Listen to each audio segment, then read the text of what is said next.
प्राकथन। इस पुस्तक की रचना कैसे हुई, उसके बारे में कुछ निवेदन करना चाहता हूं।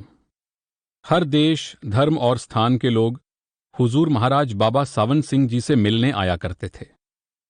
कुछ लोग कौतूहलवश आते थे, तो कुछ उनके उपदेश को सीखने समझने, और कुछ लोग आते थे उनसे संतमत के रूहानी मार्ग की दीक्षा प्राप्त करने के लिए।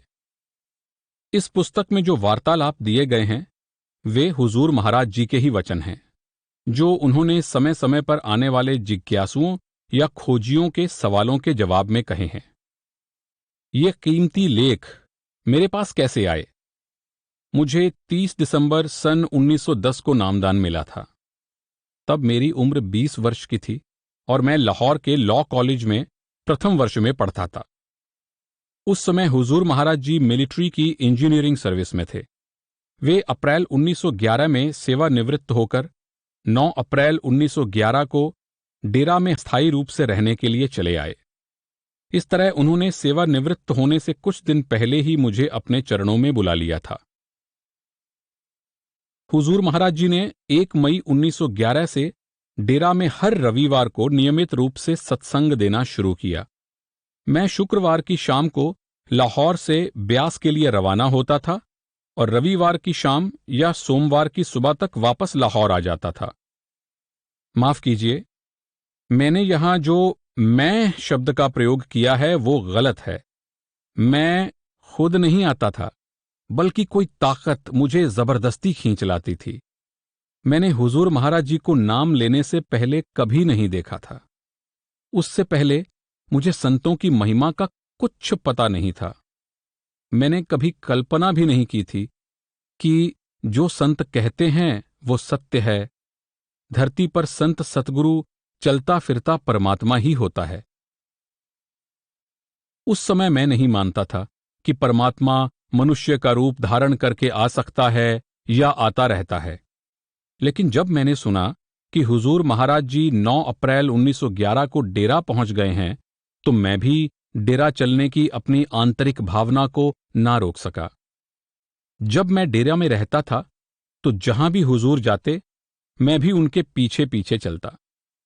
पता नहीं वो कौन सी ताकत थी जो मुझे उनकी तरफ खींचे हुए थी। मैं सिर्फ ये चाहता था कि लगातार उनके साथ रहूं और सफेद स्वच्छ पगड़ी और उजली दाढ़ी से शोभायमान उनके तेजस्वी तथा शांत मुखमंडल की ओर निरंतर निहारता रहूं। शनिवार, रविवार और वैशाखी की छुट्टियों को मिलाकर मैं डेरा में कोई 4-5 दिन ठहरा। उसके बाद मैं वहां हर हफ्ते के आखिर में जाता रहा।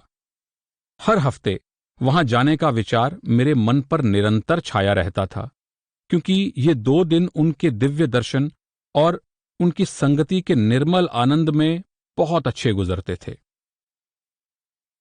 हर हफ्ते मेरे वहां जाने से मेरे पिताजी बड़े नाराज होते थे, क्योंकि वे संतमत में रुचि नहीं रखते थे और न ही उन्हें इसके बारे में कुछ पता था। पिताजी से किसी ने कह दिया कि मैं हर शनिवार और रविवार ब्यास जाता हूं और वहां 2-3 दिन बर्बाद करता हूं। उन्होंने इस बात की शिकायत करने के लिए खास तौर पर एक व्यक्ति के हाथ हुजूर को संदेश भेजा। सौभाग्य से जब पिताजी का पत्र पढ़ा जा रहा था, तो मैं वहां मौजूद था। पत्र में लिखा था कि 1 महीने बाद इम्तिहान होने वाले हैं। अगर लड़के ने बराबर पढ़ाई नहीं की, तो इतने मुश्किल इम्तिहान में कैसे पास हो सकेगा? हुजूर ने पत्र लाने वाले से कहा, पास तो वो जरूर होगा। इसके पिताजी से कह दें कि इस बारे में चिंता ना करें। और मैंने भी लड़के को मेहनत के साथ पढ़ाई करने के लिए कह दिया है। मैंने भी पिताजी को इस बात के लिए धन्यवाद दिया कि उन्होंने हुजूर के मुंह से मेरे पास होने का वचन दिलवा दिया। इसका नतीजा ये हुआ कि मैंने इम्तिहान की तैयारियों की छुट्टियों का 1 महीना भी हुजूर की सेवा में डेरे में ही बिताया। बेशक मैंने पढ़ाई बड़े जोरों से की, लेकिन सिर्फ संतमत की पुस्तकों की। अपनी पढ़ाई की किताबें, कानून की किताबें तो मैं डेरे लाया तक नहीं था। इस बीच हुजूर महाराज जी ने मुझसे कुछ भी नहीं कहा। सिर्फ 1 या 2 बार उन्होंने अपनी ज्योतिर्मय मुस्कुराती आंखों से मुझ पर दृष्टि डाली, ओह, उनकी वो दिव्य मुस्कान, वो मेरी आत्मा की तह में समा गई और उसे हमेशा के लिए प्रफुल्लित कर दिया। जब इम्तिहान के नतीजे आए तो प्रिंसिपल और प्रोफेसर परेशान हो गए, क्योंकि उस साल बड़ी तादाद में विद्यार्थी असफल हुए थे। केवल 27% विद्यार्थी ही पास हो पाए थे। उस समय मैं डेरा में था। मुझे पिताजी ने तार द्वारा सूचना दी कि मैं बड़े अच्छे नंबरों से पास हो गया हूं। अगले साल मैंने LLB का इम्तिहान भी पास कर लिया। 1 अक्टूबर 1912 को जालंधर में मेरी वकालत शुरू कर देने और उसके बाद कपूरथला स्टेट की सिविल सर्विस में चले जाने के बाद भी मेरा हर हफ्ते डेरा जाना जारी रहा। डेरा मेरी जिंदगी का एक अंग बन चुका था। जब हर हफ्ते होने वाला सत्संग हर पखवाड़े और फिर हर महीने में होने लगा, तब भी मैं अपनी सारी छुट्टियां डेरा में बिताता था। ऐसे मौकों पर सरदार बहादुर जगत सिंह, सरदार भगत सिंह, राय साहब मुंशीराम, राय बहादुर मुन्नालाल, पंडित लालचंद, राय हर नारायण, प्रोफेसर जगमोहन लाल तथा कुछ और लोग भी वहां मौजूद हुआ करते थे। हर महीने होने वाले सत्संगों और भंडारों पर आने वाली संगत की संख्या इतनी बढ़ने लगी कि जुलाई 1926 में निरंतर बढ़ती हुई संगत की व्यवस्था और देखभाल करने तथा इसकी जिम्मेदारी सेवादारों में बांटने के लिए हुजूर ने हम सबको, उपरोक्त सज्जनों को और मुझे, अपनी बैठक में बुलाया। उस समय सरदार बहादुर जगत सिंह जी को लंगर की व्यवस्था सौंपी गई, जहां सबको मुफ्त भोजन मिलता था। राय हर नारायण को पत्र व्यवहार और आम इंतजाम, प्रोफेसर जगमोहन लाल को विदेशों के पत्र व्यवहार और सरदार भगत सिंह को कानून का कार्य दिया गया। जब मेरी बारी आई तो महाराज जी ने कृपा पूर्वक मेरे सिर पर हाथ रखकर कहा, इसे मेरे पास छोड़ दो, ये यहीं काम करता रहेगा। उस दिन से सब लोगों ने मुझे हुजूर के निजी सेवक के रूप में स्वीकार कर लिया। 38 साल तक इस प्रकार उनकी सेवा का गौरव प्राप्त करने के बाद हुजूर से बिछुड़ना बड़ा ही हृदय विदारक था। 90 साल की उम्र तक इस धरती पर कार्य करने के बाद 2 अप्रैल 1948 को उन्होंने पंच तत्व का वो चोला छोड़ दिया, जिसे संसार में 84 के चक्कर में तड़पने वाली आत्माओं को उबारने के लिए धारण किया था, और अपने असीम अपार दया और प्रेम के उस समुद्र में वापस समा गए। हालांकि ये सही है कि सतगुरु कभी नहीं मरते, वे हमेशा हमारे अंग संग रहते हैं। फिर भी उनके चोला छोड़ जाने से मेरी हालत दर्दनाक हो गई और मेरे दिल के टुकड़े टुकड़े हो गए। प्रिय श्रोताओं, आप महसूस नहीं कर पाएंगे कि हुजूर महाराज जी के चोला छोड़ने से सत्संगियों पर क्या बीती। मैं इस बात को अच्छी तरह से समझ सकता हूं कि आप में से कुछ को कभी अपने प्रियजनों के बिछोह पर बड़ा गहरा सदमा पहुंचा होगा, किंतु जो प्यार हुजूर ने हमारे हृदय में पैदा किया था, उसकी बराबरी किसी दूसरे प्यार से हो ही नहीं सकती। उसकी बराबरी और कोई प्यार कर ही नहीं सकता। हुजूर महाराज जी के चले जाने के बाद मुझे जिंदगी में कोई दिलचस्पी नहीं रही। वे मेरे जीवन में उस समय सन 1910 आए थे जब मैंने दुनियादारी का कारोबार शुरू ही नहीं किया था। मैंने 1912 में वकालत शुरू की थी। मैं 1947 में रिटायर हुआ और वे अप्रैल 1948 में चले गए। अब मेरी जिंदगी में रह ही क्या गया था? वे ही मेरे जीवन, मेरे प्राण थे। दिन भर मैं उनके बारे में सोचता रहता और रात को उन्हीं की याद में डूबा रहता। उसके बाद कुछ समय तक तो मैं डेरे भी नहीं आया। मैं गर्मियों में शिमला गया, लेकिन मुझे कहीं भी शांति नहीं मिल रही थी। पीला चेहरा और सूखे गाल लिए मैं बरसात में वापस नीचे आया। अभी भी उनके प्यार और उनकी दया मेहर की याद आते ही मेरी आंखों में आंसुओं की धारा बह निकलती थी। एक रात मैं इसी प्रकार रोते रोते सो गया। हुजूर महाराज जी प्रकट हुए और बड़े प्यार से मुझसे पूछने लगे, अब तुम डेरा क्यों नहीं आते? अब मैं किसके पास आऊं? मैंने पूछा। मेरे पास? क्या तुम समझते हो कि मैं कहीं चला गया हूं? उन्होंने जवाब दिया। उनके चोला छोड़ने के बाद ये पहली बार मुझे उनके दर्शन हुए थे। ये दिसंबर 1948 की बात है। दूसरे दिन सुबह मैं और मेरी पत्नी डेरा पहुंचे, लेकिन जो आनंद और प्यार हमें उन दिनों डेरा चलने की तैयारी में आया करता था, वो अब महसूस नहीं हो रहा था। उस प्यार और आनंद की जगह अब हमारी आंखों से आंसू बह रहे थे। वे स्थान जहां हमारे मालिक प्यारे सतगुरु घूमते फिरते थे, आज सूने प्रतीत हो रहे थे। हमने एक सेवादार से सरदार बहादुर जगत सिंह जी महाराज के बारे में पूछा, जिन्हें हुजूर महाराज जी अपना उत्तराधिकारी बना गए थे। सेवादार ने बताया कि वे दफ्तर में कुछ लोगों से मुलाकात कर रहे हैं। दफ्तर में पहुंचने पर हमने देखा कि वहां सरदार बहादुर जी महाराज नहीं बैठे हुए, बल्कि हुजूर महाराज जी, बाबा सावन सिंह जी, दफ्तर के बरामदे में आराम कुर्सी पर बैठे हैं, जैसे पहले बैठा करते थे। वे वहां अकेले थे। हम अपने आंसुओं को रोक नहीं सके और रोते हुए उनकी तरफ दौड़ पड़े।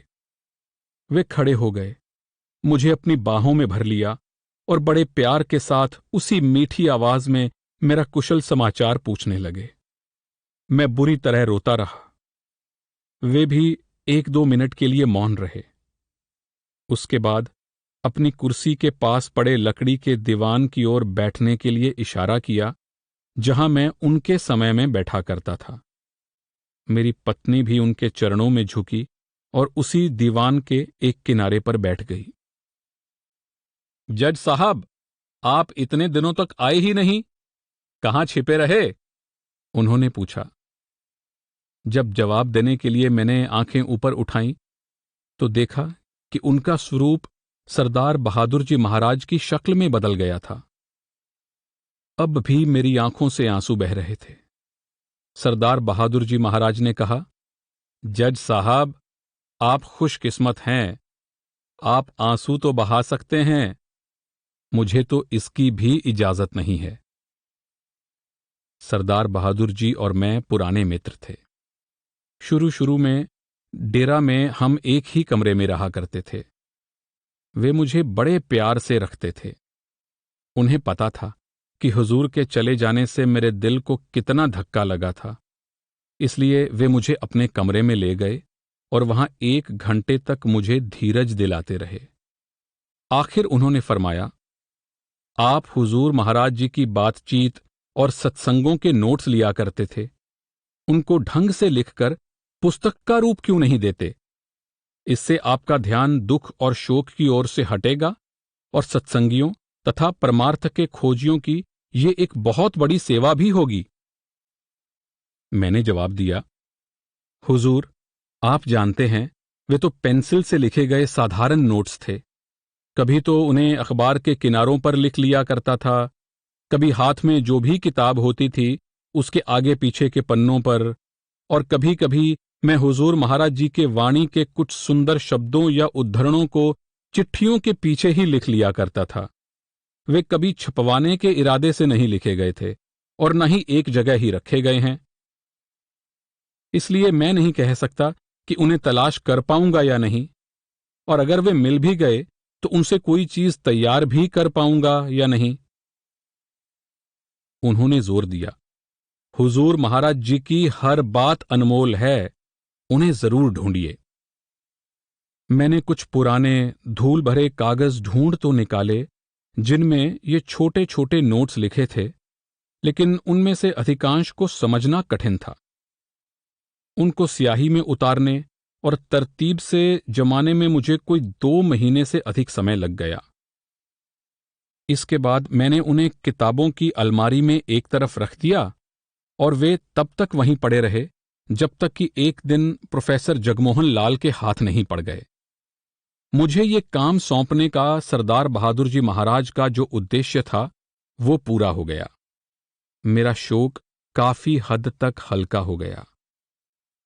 वे मुझे बराबर समझाते भी रहते थे कि हुजूर महाराज जी के चोला छोड़ने पर मेरा इस प्रकार रंज करना ये जाहिर करता है कि ये मैं अभी तक समझ नहीं सका हूं कि वास्तव में हुजूर महाराज जी क्या थे और गुरु शब्द का असली अर्थ क्या होता है। उन्होंने पूछा, क्या सतगुरु वो शरीर था जिसके अंत होने पर आप इतना विलाप कर रहे हैं? याद रखिए, सतगुरु कभी नहीं मरते। वे हमेशा आपके साथ हैं और आपके अंदर हैं। जरा दरवाजा तो खोलो और उन्हें देखो। जितनी उत्सुकता और तमन्ना आपको उन्हें देखने की है, उससे कहीं अधिक उत्सुकता से वे आपका रास्ता देख रहे हैं। शुरू में इस पुस्तक को अलग अलग नामों से कई अध्यायों में बांटने का विचार था, जो हुजूर महाराज जी के वार्तालापों में आए अलग अलग विषयों के अनुसार होते। उनमें से आगे कहे गए कुछ शीर्षक चुने गए और हर विषय पर समय समय पर हुई बातों को एक जगह लाकर इकट्ठा कर दिया गया। वार्ता के विषय: संतमत, आजकल के धर्मों से संतमत की भिन्नता, पूर्ण गुरु की आवश्यकता, असीम कैसे सीमित बन सकता है, अकथ कथा, योग और वेदांत, षटचक्र, गीता और उपनिषद, चमत्कार, अभ्यासियों के लिए उचित आहार, 3 गुण, मानव जीवन का उद्देश्य, संतमत की श्रेष्ठता, सच्चा ईसाई धर्म वगैरह वगैरह।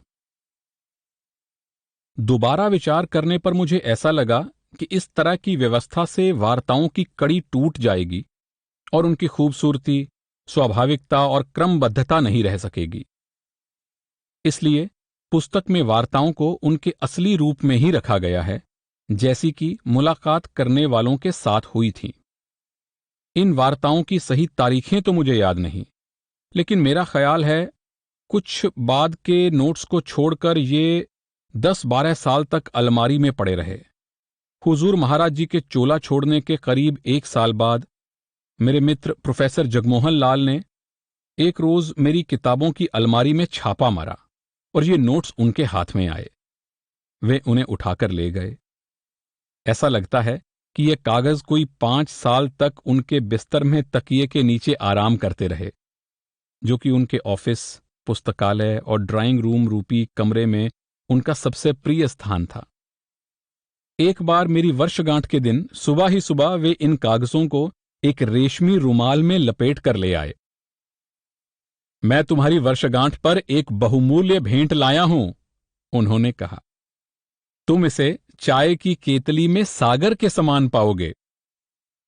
मैं चाय नहीं पीता, इसलिए मुझे केतली की जरूरत नहीं, मैंने जवाब दिया। उन्होंने कहा, दरअसल अगर तुम नामंजूर कर दोगे तो मैं खुश होऊंगा। उन्हें ये वार्ताओं का संग्रह बहुत पसंद आया और उन्होंने मुझे सलाह ही नहीं दी, बल्कि मेरे ऊपर जोर डाला कि मैं इन्हें एक पुस्तक का रूप दूं। मैंने उन नोट्स को इस पुस्तक की शक्ल दी और हस्तलिखित पुस्तक को फिर एक बार उन्हें पढ़ने के लिए दिया। एक बार फिर उन कागजों को उनके मकान के एकांतवास में एक लंबी कैद भुगतनी पड़ी, लेकिन सन 1959 में अपनी मृत्यु के 2 हफ्ते पहले उन्होंने ये कागज मुझे लौटाए और कहा, तुम्हारी ये धरोहर तुम्हें लौटा रहा हूं। लेकिन नहीं, अब तो ये मेरी धरोहर है, इसे अपने पास ही ना रख लेना।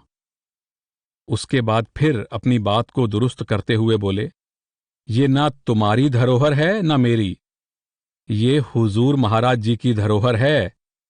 जिसकी है उसको सौंप दो, कहीं भूल ना जाना।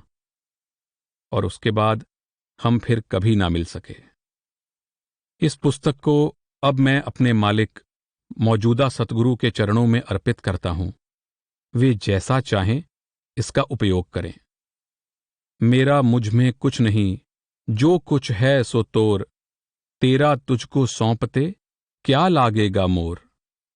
दरियाई लाल, डेरा बाबा जैमल सिंह, 1 अक्टूबर 1963।